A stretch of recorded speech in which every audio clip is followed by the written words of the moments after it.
चलिए सीधे हजारों साल पीछे चलते हैं, प्राचीन मिस्र के उस झुलसा देने वाली रेत पर। जरा सोचिए, हम वहां खड़े हैं, चिलचिलाती धूप, आसमान से बातें करते वो विशाल पिरामिड और हर तरफ फैली ऐसी चकाचौंध जो आंखें चौंधिया दे। लेकिन इस भव्यता के ठीक पीछे एक ऐसा महाकाव्य जन्म ले रहा था जिसने दुनिया का इतिहास ही पलट कर रख दिया।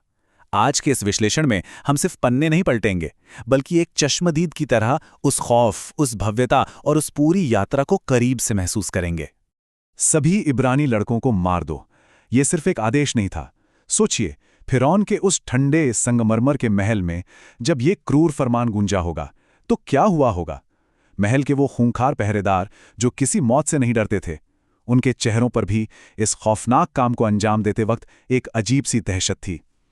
भारी जूतों की आहट, सैनिकों का अंधाधुंध दौड़ना और हवा में तैरता वो मौत का खौफ, एक ऐसा डर जो मासूमों की जान लेने के लिए बेताब था। अगर हम उस वक्त मिस्र की सड़कों पर खड़े होते तो दो बिल्कुल अलग दुनियाएं हमारे सामने होती। एक तरफ अंतहीन अंधेरा और गुलामी, धूल में सने लोग, कोड़ों की मार से टपकता खून और रोते बिलखते परिवारों की वो चीखें जिन्हें सुनने वाला कोई नहीं था। और दूसरी तरफ थी फिरौन की वो अछूती, जादुई सी लगने वाली ताकत, सोने से मढ़े हुए वो भव्य महल जहां हवा भी जैसे सिर झुकाकर चलती थी। खून और सोने का ये भयानक विरोधाभास सच में किसी को भी अंदर तक झकझोर सकता था। अब इस सारे शोर शराबे और क्रूरता से दूर नील नदी के किनारे एक बहुत ही खामोश लेकिन दिल दहला देने वाला दृश्य चल रहा था।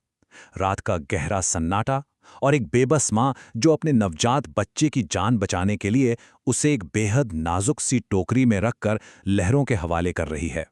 एक तरफ पूरे साम्राज्य का वो खूनी शोर और दूसरी तरफ मौत के मुंह में जा रहे उस छोटे से बच्चे की ये डरावनी खामोशी। ये एक ऐसा पल था जहां आने वाले कल का पूरा रहस्य बस उन लहरों कर तैर रहा था। किस्मत का खेल देखें ना, जिस बच्चे को मारने का फरमान जारी हुआ था वो उसी मिस्र के सुनहरे महलों में राजकुमार मूसा बनकर पला बढ़ा। लेकिन तकदीर को कुछ और ही मंजूर था। एक दिन जब उसने एक मिस्री सैनिक को एक इब्रानी गुलाम पर बेरहमी से कोड़े बरसाते देखा तो उसके अंदर का लावा फूट पड़ा। उसने उस सैनिक को मार गिराया और फिर एक ही पल में सब खत्म। शाही रेशम और सोने के बिस्तरों पर सोने वाला वो राजकुमार अब रेगिस्तान की चीखती खौफनाक आंधियों के बीच अपनी जान बचाकर भागने वाला एक भगोड़ा बन चुका था। सालों तक रेगिस्तान की उस धूल में एक आम चरवाहे की तरह भटकने के बाद एक दिन कुछ ऐसा हुआ जिसने धरती हिला दी। एक ऐसा सुनहरा दिव्य चमत्कार जिसे देखकर किसी के भी होश उड़ जाएं। सामने एक झाड़ी धूं-धूं कर जल रही थी, लेकिन कमाल की बात यह थी कि आग उसे राख नहीं कर पा रही थी। और उसी भयंकर आग के बीच से एक आवाज गूंजी, मैं जो हूं सो हूं।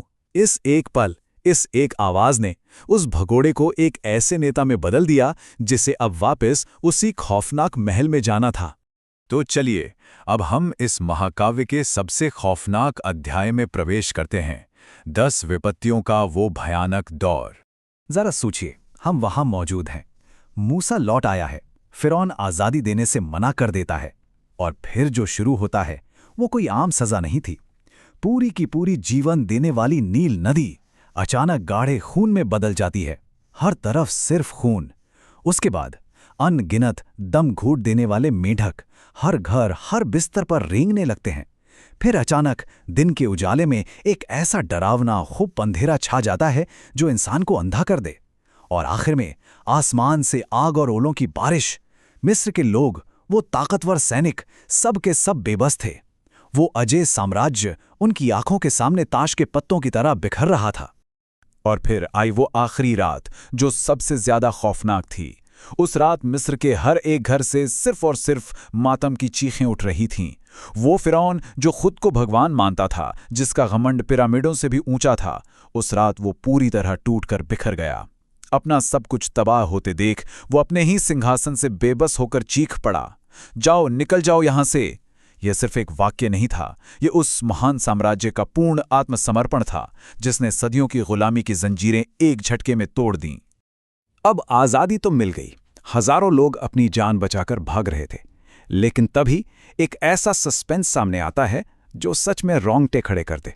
सामने एक विशाल लहरें मारता हुआ लाल सागर रास्ता रोके खड़ा था। और पीछे पीछे फिरौन की वो खूंखार हथियारों से लैस विशाल सेना खून की प्यासी होकर धूल उड़ाते हुए आ रही थी। आगे समंदर की मौत जैसी गहराई और पीछे तलवारें। वहां मौजूद हर इंसान के मन में सिर्फ एक ही सवाल था, अब क्या? क्या यही सब खत्म? यहां एक पल रुककर इस विरोधाभास को देखिए। ये पूरी कहानी कहां से शुरू हुई थी? नील नदी के उस बिल्कुल शांत खामोश किनारे से, जहां एक बच्चे को टोकरी में बचाया गया था। और अब वही कहानी अपने सबसे बड़े चरम पर है, एक बहरे कर देने वाले गरजते हुए महासागर के किनारे। वो खामोशी अब विनाशकारी लहरों और एक भयानक सेना को निगलने वाले खौफनाक शोर में बदल चुकी थी। अगर हम उस भीड़ में होते तो ये नज़ारा कैसा लगता? समंदर के किनारे खड़ा एक इंसान अपनी लाठी उठाता है और अचानक पानी बीच से चीरता हुआ दो हिस्सों में फट जाता है। पानी की वो विशाल लहरें किसी पत्थर की दीवार की तरह आसमान छूने लगती हैं और बीच में एक सूखा रास्ता बन जाता है। लोग खौफ से कांपते हुए पानी की उन डरावनी दीवारों के बीच से दौड़ते हैं और जैसे ही मिस्र की सेना उनका पीछा करते हुए बीच में पहुंचती है, वो भयानक दीवारें भरभरा कर उन पर गिर पड़ती हैं। इतिहास में ऐसा पहली बार हुआ था जब किसी विशाल महासागर ने किसी इंसान के आदेश पर अपना सिर झुकाया हो। इस चमत्कारी आज़ादी के बाद सिनाई पर्वत पर जो हुआ, वो इंसानी फितरत की एक अजीब ही कहानी है। एक दिन पूरा पहाड़ अंधी कर देने वाली आग और बादलों से घिर जाता है। फिर अगले 40 दिन तक मूसा पहाड़ पर अकेला रहकर पत्थर की तख्तियां हासिल करता है। लेकिन जरा सोचिए, ठीक 41वें दिन क्या होता है? जिन लोगों ने समंदर को चीरते हुए देखा, आसमान से आग बरसते देखी, वे अपना विश्वास खो बैठते हैं।